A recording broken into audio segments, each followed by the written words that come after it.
Hello बच्चों, आइए प्रश्न को पढ़ते हैं और समझते हैं। एक तरंग के विस्थापन समीकरण y बराबर 0.5 sine pi 2t minus 0.01 x है, जहां y व x मीटर में तथा t सेकंड में व्यक्त है। इस तरंग की आवृत्ति, आयाम, चाल एवं 5 मीटर की दूरी पर स्थित दो कणों के बीच कलांतर ज्ञात कीजिए। प्रश्न में हमें तरंग की समीकरण दी गई है और हमें इस तरंग की समीकरण द्वारा इस तरंग की आवृत्ति, आयाम, चाल और 5 मीटर की दूरी पर स्थित दो कणों के बीच कलांतर ज्ञात करना है। प्रश्न को हल करने से पहले हम प्रश्न की मुख्य अवधारणा के बारे में जान लेते हैं।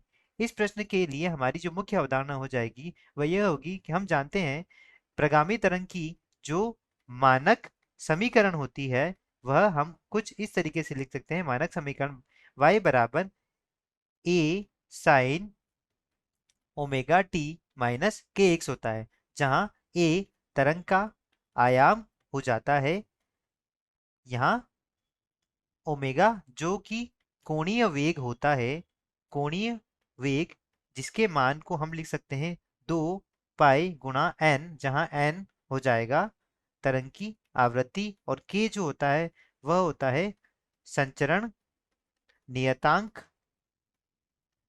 जिसका मान हम लिखते हैं 2 पाई बटे लेम्डा, जहां लेम्डा इसका तरंग दैर्ध्य हो जाएगा। और इसी के साथ हमारी दूसरी अवधारणा यह होगी कि इस तरंग के लिए यह जो होता है वह कला होता है, और तरंग के दो कणों के बीच कलाओं में जो अंतर उसे हम कलांतर कहते हैं। जो कलांतर जो डेल्टा फाई, यह फाई है, और डेल्टा फाई का जो मान आता है वह आता है 2 पाई बटे लेम्डा गुणा, यह आ जाता है कितना आ जाएगा वह डेल्टा एक्स आ जाएगा यहाँ पर। तो अभी हम प्रश्न में आगे बढ़ते हैं।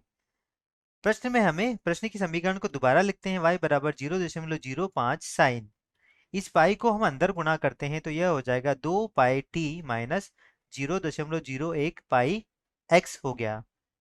तब यहाँ पर यदि हम देखें तो हमें y का मान, इसको हम मानक समीकरण से तुलना करेंगे तो a sine omega T minus के एक्स, जहाँ a बराबर क्या हो जाएगा, आयाम, उसका मान हो जाएगा 0.05 मीटर हो जाएगा, और ओमेगा का मान जो हो जाएगा, ओमेगा आएगा 2 पाई के बराबर।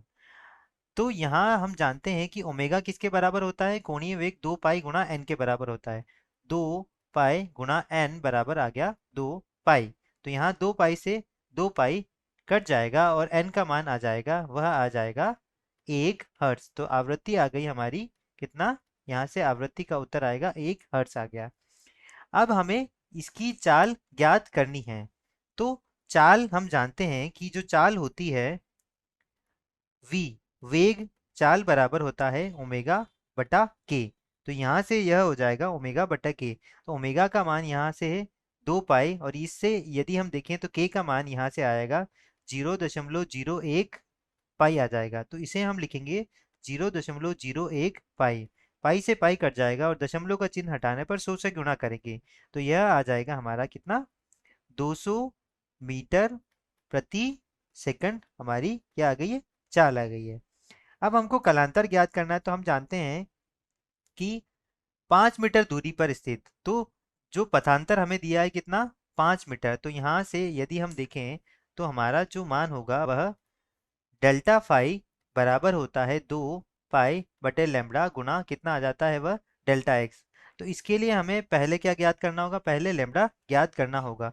तो यहाँ से यदि हम देखें तो के जो होता है, के का मान होता है 2 पाई बटे लेम्डा। तो यहाँ से के हो जाएगा 2 पाई बटे लेम्डा हो जाएगा। के का मान हमें दिया है 0.01 पाई। के का मान हमें यहाँ से कितना दिया है, 0.01 पाई दिया है, वह बराबर होगा 2 पाई बटे लेम्डा के। तो यहाँ पाई से पाई कट जाएगा और लेम्डा का मान होगा कितना, 2/0.01। तो यह आ जाएगा हमारा कितना, 200 मीटर आ जाएगा यहाँ से। तो इसको मैं लिख सकता हूँ, और ये हमें विस्थापन कितना दिया है, ये हमें दिया है 5 मीटर, कितनी दूरी पर, 5 मीटर पर। तो डेल्टा एक्स का मान हमें यहाँ पर दिया है कितना, 5 मीटर दिया है। तो यदि हम मान रखेंगे डेल्टा फाई बराबर 2 पाई बटे लेम्डा का मान हमें दिया है 200, और इसका मान दिया है हमें 5 मीटर। तो यहाँ से यदि हम देखें तो यह हो जाएगा 100 और 5 से यदि इसको काटेंगे तो 20 आएगा। तो डेल्टा फाई जो आएगा वह आएगा हमारा पाई बटे 20, या फिर जिसे हम लिख सकते हैं, यह हमारा क्या आ गया, पाई बटे 20 आ गया, या फिर 0.05 पाई इसे हम लिख सकते हैं। तो यह आ गया हमारा कलांतर आ गया। इसी तरह हम सारे उत्तर यहाँ पर हम ज्ञात कर चुके हैं, जो कि हैं आयाम आयाम a बराबर 0.05 मीटर, आवृत्ति 1 हर्ट्ज आ चुकी है, वेग v बराबर आ गया 200 मीटर प्रति सेकंड, और यहाँ से कलांतर का मान जो आ गया है वो डेल्टा फाई बराबर 0.05 पाई यह आ चुका है। आशा करता हूँ आपको समझ आया होगा। धन्यवाद।